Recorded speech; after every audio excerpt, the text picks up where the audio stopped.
Bonjour et bienvenue à notre webinaire qui a pour focus de parler des jeux 2030, parce que 2030 c'est peut-être loin, mais pour ce qui est des marchés publics, il y a déjà à ce jour des marchés publics qui sont listés et donc les entreprises peuvent déjà commencer à y répondre. Donc le but de ce petit webinaire, c'est vraiment de parler des jeux 2030, de vous expliquer un petit peu ce qui va se passer et puis surtout de vous montrer que si vous n'avez jamais répondu à des appels d'offres ou que vous voulez répondre, mais de façon plus efficace avec un taux de gagne un peu plus élevé, comment notre application Capapli peut vous aider à gagner des marchés et à obtenir votre médaille d'or en tant que fournisseur. Donc, un petit peu de contexte, une démonstration, des questions, et puis ensuite, quoi faire après ce webinaire pour aller plus loin si ça vous intéresse. Donc, je me présente, je suis Anthony Shingleton, je suis un des cofondateurs de Cap Conseil Achat Public. J'ai un parcours en excellence opérationnelle et de la croissance, et j'ai répondu à des appels d'offres des marchés publics au travers de l'Europe et en France sur une période qui est de plus de 15 ans. Je ne vous donne pas mon âge, mais je dirais plus de 15 ans. Et nous avons Bertrand Yomé, je vais donner la parole bientôt, Oui, qui est notre expert et un autre cofondateur et qui a plus de 20 ans d'expérience dans les marchés publics du côté acheteur. Donc, qu'est-ce qui s'achète dès 2026? Ce qu'il faut savoir, c'est que les JO, c'est plus de 2,4 milliards d'euros de marché.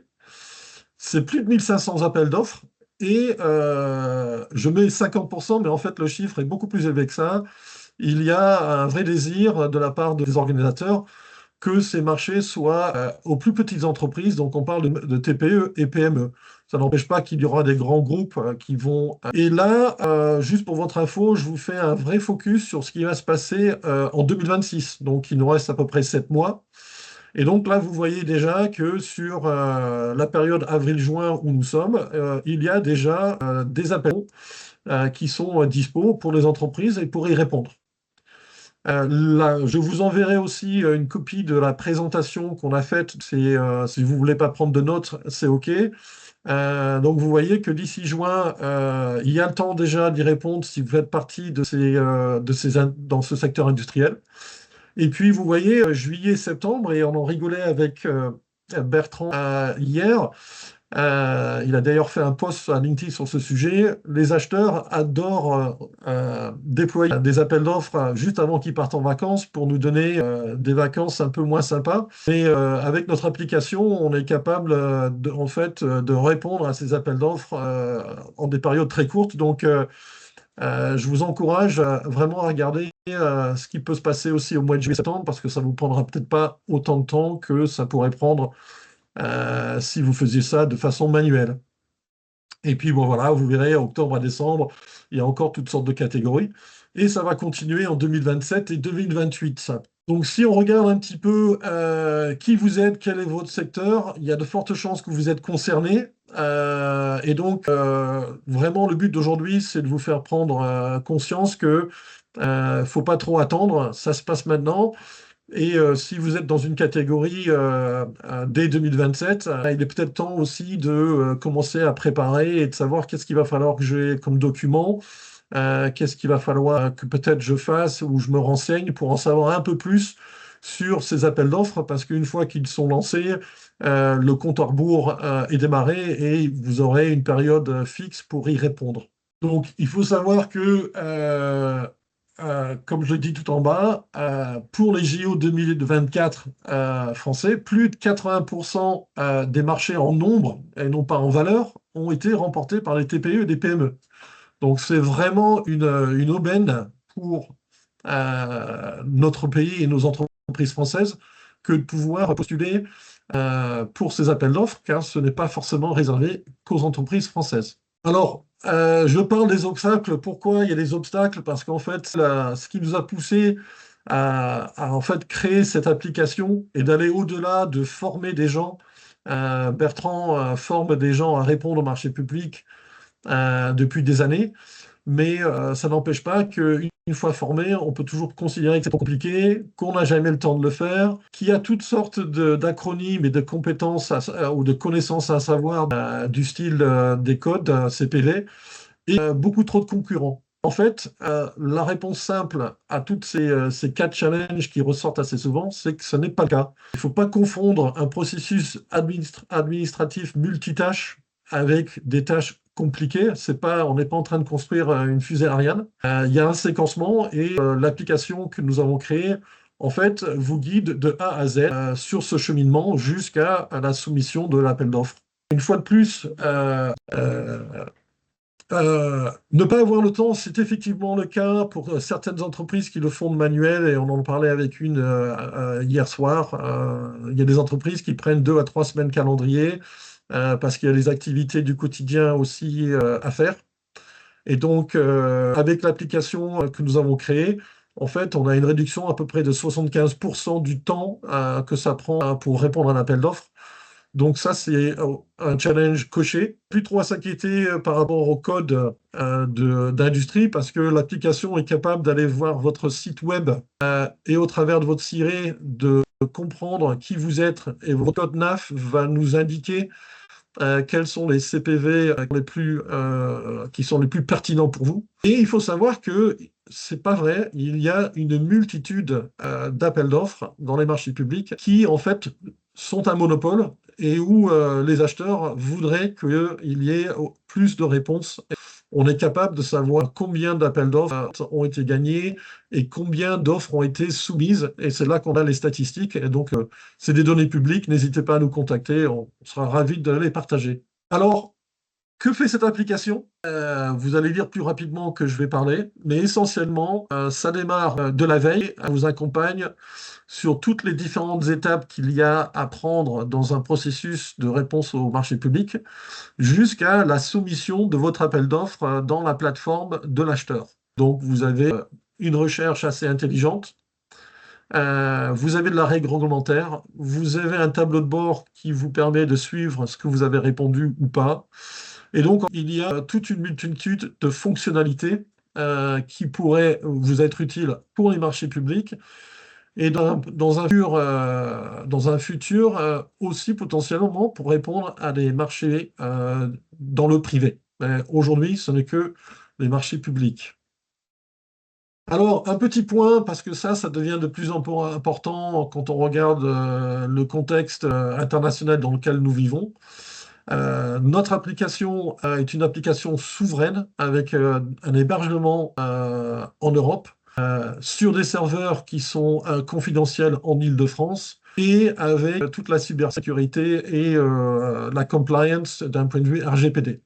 Donc, n'hésitez pas non plus à nous demander des questions si vous voulez en savoir plus. Mais on voulait vraiment préciser que quand vous êtes sur notre application, vous ne tombez pas dans l'acte IA américain qui permet aux entreprises, qui permet à l'État américain de regarder vos données si vous êtes dans une application ou un environnement contrôlé par une entreprise américaine. Là, toutes les informations, ça reste chez vous. Alors, comme je le disais, et là, on va bientôt passer, je vais passer la main à Bertrand. Ce qu'on va faire aujourd'hui, c'est qu'on va balayer toutes les étapes jusqu'à l'étape 4, parce que en fait, le reste sécurisé et piloté, ça se passe une fois que vous avez soumis votre document. Donc, je vous invite à poser des questions dans le chat. Je me ferai un plaisir de les poser à Bertrand ou d'y répondre moi-même quand il aura fini sa démonstration. Merci, Anthony. Alors, ce que je vous propose, c'est de passer directement sur du concret. On s'est dit que rien ne vaut mieux qu'un cas concret pour comprendre l'intérêt de l'outil. Et on se propose de prendre un cas d'usage, donc une consultation qui a été lancée. Et je vais passer directement du coup sur l'outil Capapli. Du coup, on trouve sur cette interface qui est donc la première page de Capapli. On va faire rapidement le tour de l'écran, comme ça on va voir les différentes fonctionnalités. Donc si je me dirige ici, on a la société Culture Digital Net.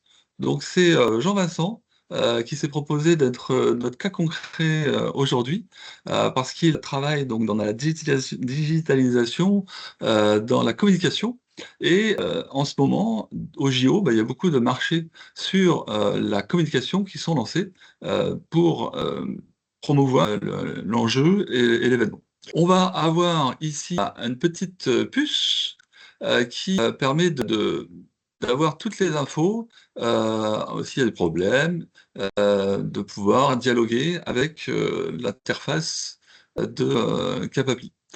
On peut poser des questions, on n'est jamais seul puisqu'il y a le guide d'utilisation et on a évidemment le profil qui va permettre de gérer les différentes fonctionnalités. Si je me dirige maintenant sur la gauche de l'écran, on a le profil du candidat, les recherches marché et les suivis.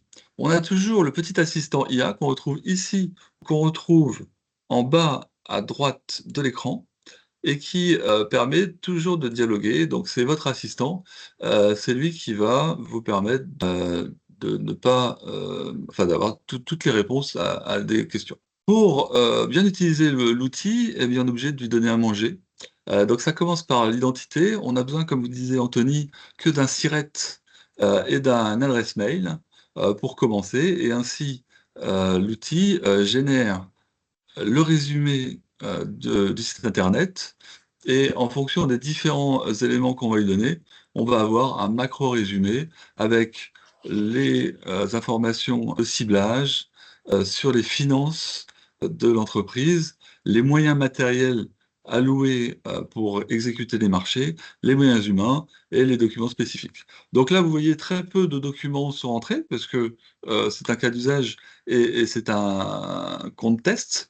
Donc on a rentré un minimum. Plus on rentrera d'informations, plus le profil sera riche et plus le résultat sera qualifié et précis et de qualité. Quand j'ai rempli tous mes profils, il me reste plus qu'à aller rechercher les marchés qui correspondent le mieux à mon profil. Donc, je vais cliquer sur rechercher et tout simplement, comme tous les moteurs de recherche, je retrouve ici, donc 79 marchés qui correspondent au profil de culture digitale, qui sont liés à des mots-clés, à des codes CPV. Donc, code CPV, je rappelle, puisque Anthony en parlait, c'est une codification européenne des activités de chacune des entreprises. Et on sélectionne, donc parmi des milliers de codes, le code qui correspond le mieux à son activité.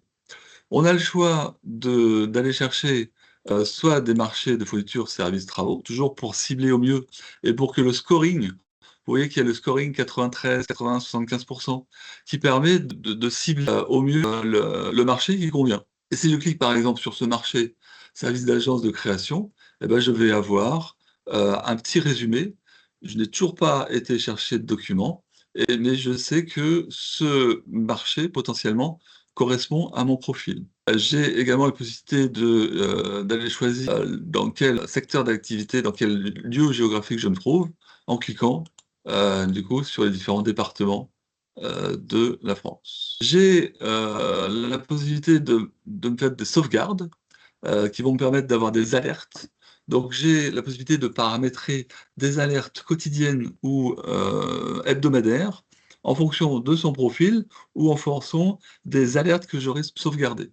Donc par exemple, je sauvegarde cette alerte, je nomme l'alerte, donc on va dire culture, et j'aurai du coup la possibilité d'avoir différentes alertes. OK, OK, et donc voilà, et je retrouve mes alertes qui sont sauvegardées ici. Quand j'ai sélectionné mon dossier, je vais sélectionner pour la réponse et je vais pouvoir récupérer les dossiers.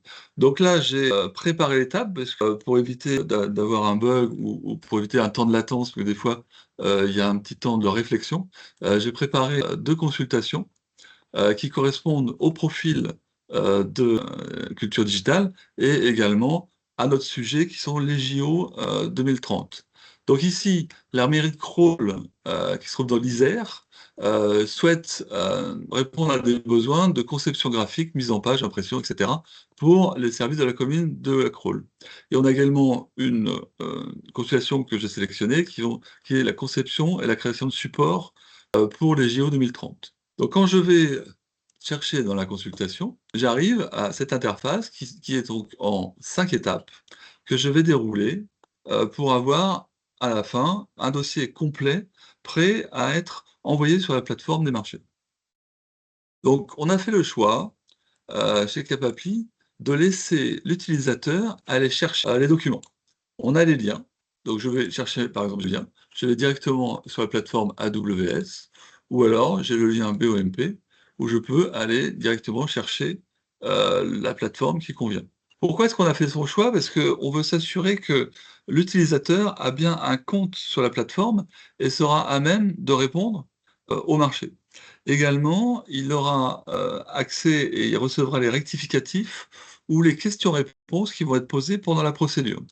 C'est pour ça que c'est important que ce soit l'utilisateur qui garde la main, et on le dit toujours, on le dira jamais assez, c'est un outil d'aide à la rédaction, mais c'est une co-construction qui se fait sur la réponse à la consultation, et en aucun cas, on doit prendre, les informations pour argent comptant. Il faut toujours, valider, s'assurer que tout, convient. Une fois que j'ai glissé, l'ensemble du dossier, donc je peux le glisser directement en point zip, tel que je le retrouve sur la plateforme, et ainsi j'aurai les documents qui sont chargés. Ici, on a 13 documents chargés et on a directement un résumé, ce qui est contenu dans chacun des documents. Donc je n'ai toujours pas ouvert les documents et pour autant, j'ai gagné un temps, suffisant pour me dire: «Bah, tiens, est-ce que ce marché convient ou ne convient pas?» Et je retrouve tous les éléments qui vont me permettre de décider si j'y vais ou pas. Donc le fameux no-go, est-ce que ça m'intéresse? Qu'est-ce que vraiment c'est important pour moi? Et est-ce que j'ai des chances, de gagner ce marché? On retrouve donc un résumé pour chacun des documents, que ce soit donc le règlement de conciliation, les clauses administratives. Par exemple, les pénalités, c'est important, les conditions de paiement. Donc tout ça, c'est des éléments qui sont importants à connaître. J'ai pas besoin d'aller scroller des heures les différents documents, j'ai directement les informations qui conviennent. On aura les bordereaux de prix, enfin tous les documents. Quand j'ai vérifié que, le fichier corresponde bien à la catégorisation, qui a été faite automatiquement, je passe à l'étape suivante qui est l'analyse. Donc je vais analyser si les documents, qui sont disponibles, ont des points de vigilance. Est-ce qu'il y a des informations, qui, sont importantes pour moi? Voilà, tous ces éléments que j'irai rechercher, directement dans ces différents documents, là je les ai, directement en visuel, sur mon écran. Donc j'ai un vrai gain de temps à ne pas aller chercher, ces informations. J'ai des informations manquantes, c'est-à-dire que je suis assez critique sur, la manière dont a été rédigé le document. J'ai des informations sur le marché. J'ai ici, on le voit, un cadre de réponse. Bien souvent maintenant, si je reviens du coup au document, le cadre de mémoire technique, donc on nous impose un cadre et on n'a pas du coup, un mémoire technique qui est pré-préparé et qu'on peut utiliser. Donc on aide, l'acheteur, le lecteur en face à évaluer, notre réponse bien en fonction de ce qu'il demande. On va choisir, l'allotissement. Donc là, par exemple, j'ai choisi, de ne répondre qu'au lot 1, conception graphique, parce que ça correspond plus au profil de culture digitale, que les autres lots. Et on va avoir également toutes les informations sur le CCAP, sur les critères d'attribution. Donc là, c'est intéressant comme marché parce qu'on est à 70 sur la valeur technique, 30 sur le prix. Donc toute la force de l'outil, c'est d'aller chercher de manière exhaustive tous les arguments, toutes les preuves qui vont permettre à l'acheteur de juger que je suis, en tant que la société Culture Digitale, l'attributaire, le candidat le mieux positionné pour répondre à l'offre et pour l'exécuter. On va avoir tous les éléments du cahier des charges avec les contraintes, l'environnement et cetera. Donc on a tous les éléments, qui sont, à prendre en compte, pour répondre au marché et par exemple, souvent j'utilise ces informations pour aller enchérir le profil, des informations qu'il n'aurait pas, qui vont permettre de mettre en valeur mon savoir-faire, mes compétences et tout ce que j'ai besoin pour, voilà, pour avoir une réponse de qualité. Quand j'ai, validé, toute cette analyse des dossiers de la consultation, bah, je vais m'assurer que mon profil correspond bien aux besoins de l'acheteur. Et pour ceci, j'ai cette troisième étape, qui est l'étape matching, qui va me permettre de me dire combien de chances j'ai de remporter ce marché. Donc je n'évalue pas par rapport au prix, l'outil ne gère pas, encore les pièces financières. Cependant, il va aider à gérer la manière dont je vais calculer mon prix, parce que je vais diminuer les risques, les flous que je n'aurai pas dans mon cahier des charges. Comment il va faire ça? Bah, déjà en m'alertant sur des points de vigilance, risques et opportunités, et sur l'identification des risques. Donc là, très simplement, culture digitale effectif 1, puisque c'est ce qui a marqué sur son SIRET, donc il y a un risque de capacité insuffisante. Donc moi, je vais pouvoir rajouter des arguments en disant, bah, je m'entoure de l'équipe de freelance, je m'entoure de, voilà, je donne des arguments complémentaires pour valider la réponse. Et là, ce qui est très intéressant, je ne sais pas si vous avez déjà répondu à des marchés, mais on a la possibilité de répondre enfin, de poser des questions, le temps de la publication. Ici, on a des propositions de questions qui vont justement, c'est ce que je disais, permettre de calculer un juste prix, et de limiter la marge de prudence, qu'on peut avoir si on a un flou, par rapport aux besoins de l'acheteur et sur l'identification, la définition du besoin. Et donc on va pouvoir utiliser ces questions pour les poser à l'acheteur sur la plateforme. OK pour ça? Donc si on est OK là-dessus, je passe à la génération. Donc je vais, pouvoir générer les différents documents. Donc là, en effet, là, c'est ce qui va nous intéresser. Donc j'ai généré les documents parce que, ça prend un certain temps. Là, regarde, si je régénère un document, on va voir que c'est assez rapide de maintenant rédiger un DCA. Donc je regarde le document. Si on est OK là-dessus, alors je le vois pas moi, mais du coup, je vais le télécharger. Et voilà, donc on retrouve donc les infos là, je vois que j'ai un petit, problème de configuration, mais c'est peut-être lié à mon donc on retrouve bien les éléments, qui sont, demandés sur le DC1 et cetera. On retrouve les informations, du candidat. Donc sur le DC1, en général, il y a pas grand-chose.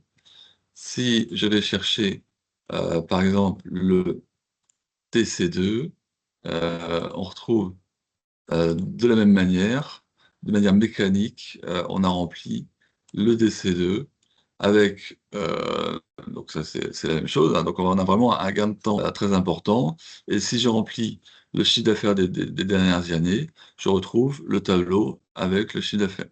Le pourcentage, la part de chiffre d'affaires, évidemment je ne peux pas la connaître, donc ce sera à remplir par l'utilisateur. J'ai comme ça tous les documents qui sont, nécessaires aux pièces de candidature. Donc par exemple, la déclaration sur l'honneur d'autorisation de soumissionner, par exemple, je vais pouvoir la télécharger, je vais pouvoir la signer, donc elle est prête à être signée. Donc je la signe et je la, réimprime en PDF et ainsi je peux la recharger ici, dans les documents et ainsi je vais pouvoir, récupérer et le document final et l'utiliser après pour la finalisation. Quand j'ai regardé toutes les documents de la candidature, donc par exemple j'ai des pièces qui me manquent, hein, tout ce qui est CABIS, délégation de pouvoir, capacité, professionnelle, donc certification, engagement de l'opérateur sur les sous-traitances, co-traitances, acte d'engagement. Je vais pouvoir m'attaquer aux pièces de l'offre. On a fait le choix ici, de mettre, les annexes références et moyens, dans l'offre. Donc vous allez me dire: «Non, ce sont des pièces de candidature». Oui, mais par exemple, si je suis une entreprise générale de bâtiments et que je souhaite répondre d'un côté au lot plomberie et de l'autre côté au lot électricité, et ben, j'ai les mêmes refs et j'ai pas les mêmes moyens. Et donc nous, on s'est dit: «Et ben, on va, les mettre plutôt, dans les documents, du lot, plutôt que dans les documents de la candidature». Et ainsi, j'ai une réponse qui est très personnalisée, par rapport à la demande de l'acheteur. Et après, bah, si, il faut qu'on bascule ces annexes dans le dossier de la candidature, bah, c'est toujours, on a une petite lettre de candidature là que je trouve qui est intéressante parce qu'on n'y pense pas toujours et c'est toujours bien, bah, de se présenter. Donc là, bah, évidemment, le téléphone et l'email ne sont pas rentrés, donc là, c'est de ma faute puisqu'ils ne sont pas rentrés dans le profil. Mais par contre, j'ai directement ma petite lettre, qui, met en avant, de manière très succincte, mais sympathique, la manière dont j'appréhende le dossier et je me présente du coup. Là, ce qui va nous intéresser le plus évidemment, Ça va être le mémoire technique. Donc, on nous impose, on l'a dit, un cadre de réponse.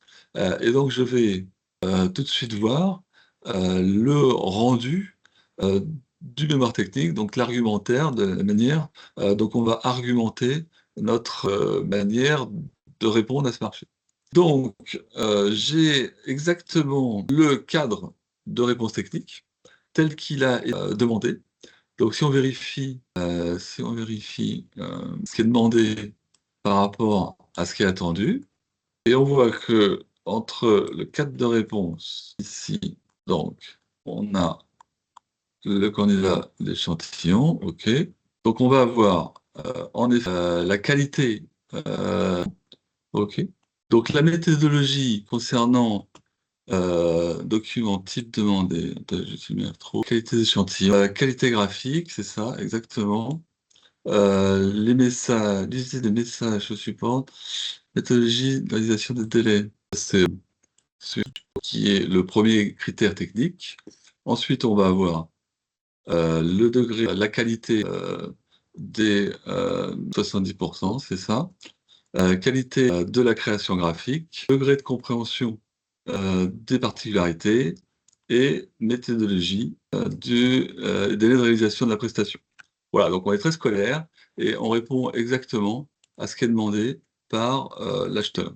Donc quand on a validé que ce sont les critères qui sont demandés, on va avoir tout l'argumentaire qui va apparaître avec très personnalisé les avantages de culture digitale net et les besoins de l'acheteur. Alors c'est intéressant pour ce cas pour culture digitale et on pourra faire exactement le même exercice avec vous si ça vous intéresse, puisque en fait on offre la première consultation et on peut sans engagement se faire ensemble une démonstration par rapport à votre activité, par rapport au marché qui est en cours, de l'importance et la puissance de l'outil. Donc je passe rapidement le mémoire technique, mais c'est très complet. On a vraiment beaucoup d'éléments avec, pour le coup, je le rappelle, peu d'informations sur le profil.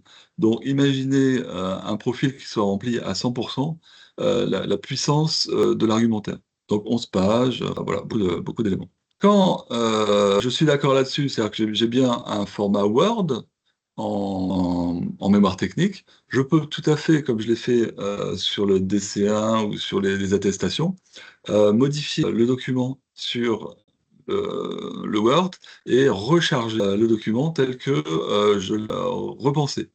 Je répète, hein, on co-construit le document et il ne faut pas hésiter à nourrir le profil sur ce qui vous semble être le dossier exemplaire, le mémoire technique exemplaire. Et ainsi, on va pouvoir, au fur et à mesure, puisque c'est une IA apprenante, on va pouvoir au fur et à mesure générer des mémoires techniques de meilleure qualité.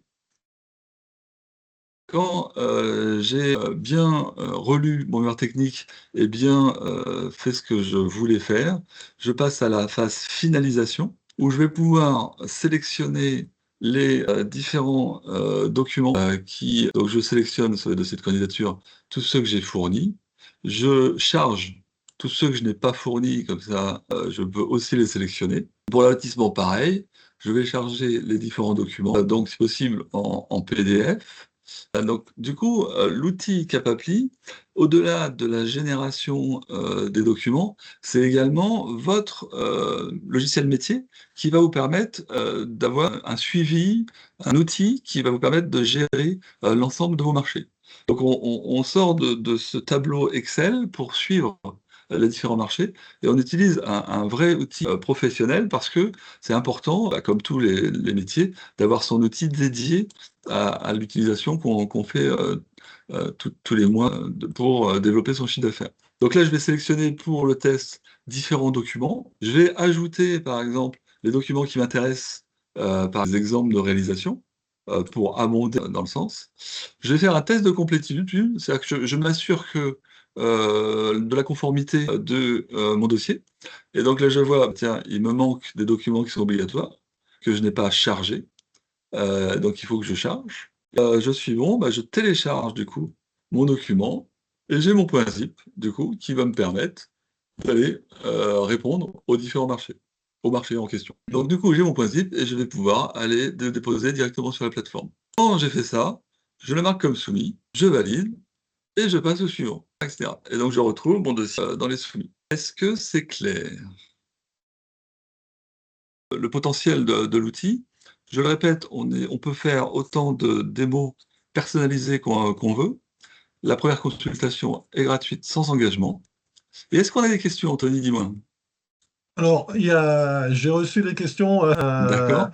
Est-ce qu'il y a d'autres fonctionnalités? Parce que je crois que quelqu'un a vu sur la gauche qu'il y avait, je crois, recherche et analyse marché. Je ne sais pas Mais, si tu mais peux peut-être carrément, rentrer de là-dedans, donc de revenir en carrément. partage. Alors, je reviens dessus. En effet, donc j'ai mon profil candidat que j'ai rempli. Et ce qui m'intéresse, des fois, et souvent, c'est de savoir, mon marché, quelle est l'importance, de mon activité dans les marchés publics et potentiellement, quels sont mes concurrents, quels sont les grands donneurs d'ordre. Et donc j'ai cette petit onglet analyse marché qui va me permettre pour, mon, code CPV, et ben, d'aller chercher l'activité marché public, sur les 6 derniers mois, et qui vont nous permettre, d'avoir une connaissance, fine de mon activité.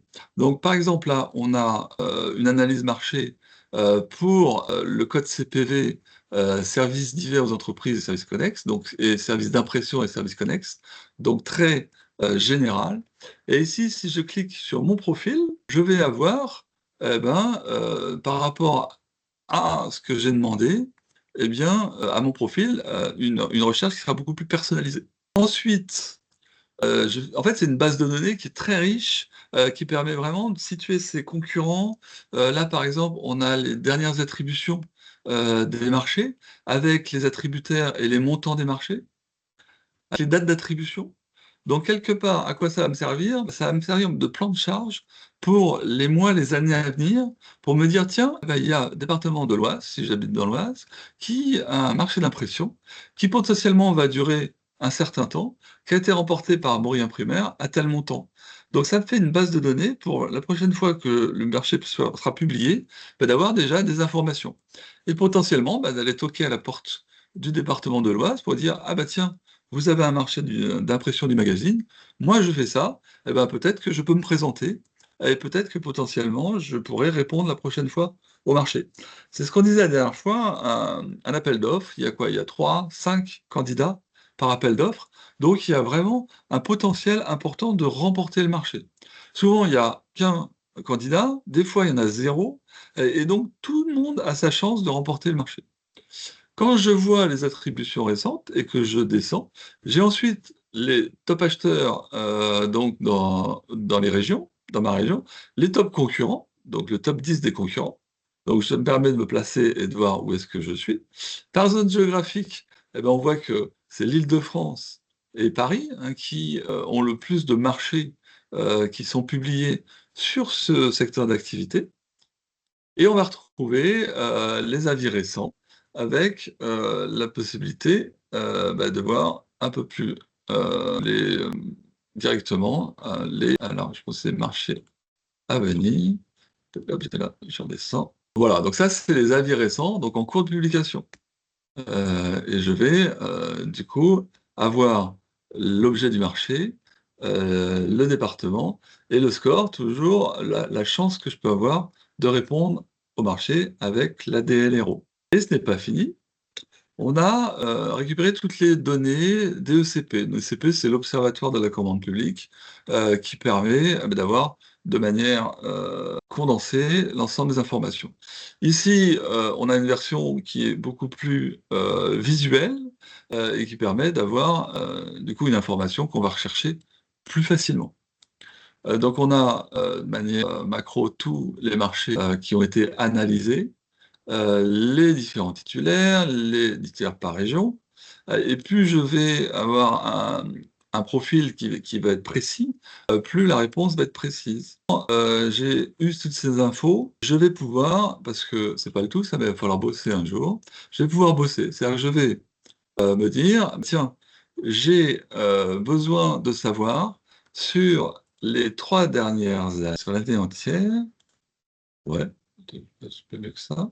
Et donc sur les 3 dernières années, tu es caché derrière, je vais pouvoir aller chercher, donc par exemple, je vais préciser un peu, la région PACA, parce qu'il y en a pas mal qui sont en PACA ici. Je vais faire 13 par exemple, 3 départements. Donc sur mes fameux codes CPV, les 3 dernières années, je peux également, filtrer par le montant et par l'acheteur. Et si je lance ma recherche, je vais avoir un petit temps de réflexion assez rapide, mais qui me permet de dire: «Bah tiens, il y a eu le 5 juin 2026 un marché qui a été, notifié pour imprimerie caractère pour 200 000 €. Donc là, j'ai tout 2026. Si je vais chercher, par exemple, l'année entière, donc sur 2024 et que je lance la recherche, je vais avoir exactement sur 2024. Et ce qui va être intéressant derrière, c'est, d'avoir par anticipation, et par analyse prédictive, les marchés qui vont être La liste des attributions détaillées, sur lequel, on a finalement tous nos compétiteurs, hein, locaux, qui ont gagné certaines sommes. On peut, essayer d'en savoir un tout petit peu plus parce que certaines, sont donc on va, là, c'est des cellules photovoltaïques, hein, ça a changé de secteur, mais on peut en savoir un petit peu plus. Et puis parfois, on peut essayer de remonter au DCE ou trouver l'avis d'origine, parce que ce qui peut nous intéresser, c'est de faire des analyses de prix. De visualiser ce que pouvait être, par rapport à un CPV donné et une région donnée, les potentiels renouvellements. Parce que quand vous avez un dossier qui a été attribué, par exemple le centre hospitalier régional, alors pardon, ça fait changer de secteur, mais je suis de Nice, à passer à un marché photovoltaïque de 173 000 pour une durée de 7 mois, eh bien, il y a une probabilité qu'il y ait des renouvellements. Alors, bien sûr, le renouvellement n'est pas systématique sur tous les marchés. Il faut les analyser, parce qu'il n'y a pas de critères forcément très, très lisibles pour savoir si un marché se renouvelle. Mais ça nous permet de dire, tiens, là, j'ai un photovoltaïque, là, j'en ai eu un autre, je pourrais peut-être en avoir un autre, puisque le marché initial passé était pour une durée donnée. Donc ça permet d'avoir un planning. Alors pour un de nos clients qui est dans des services de maintenance, ce tableau est beaucoup plus utile que pour effectivement la construction, mais d'avoir la visibilité par rapport à mon CPV. D'abord, je connais les 14 acheteurs de ma région. Donc là, en l'occurrence, pour cette entreprise, donc j'ai pas pris la même entreprise que toi. Ah, peut-être je peux switcher, mais bon.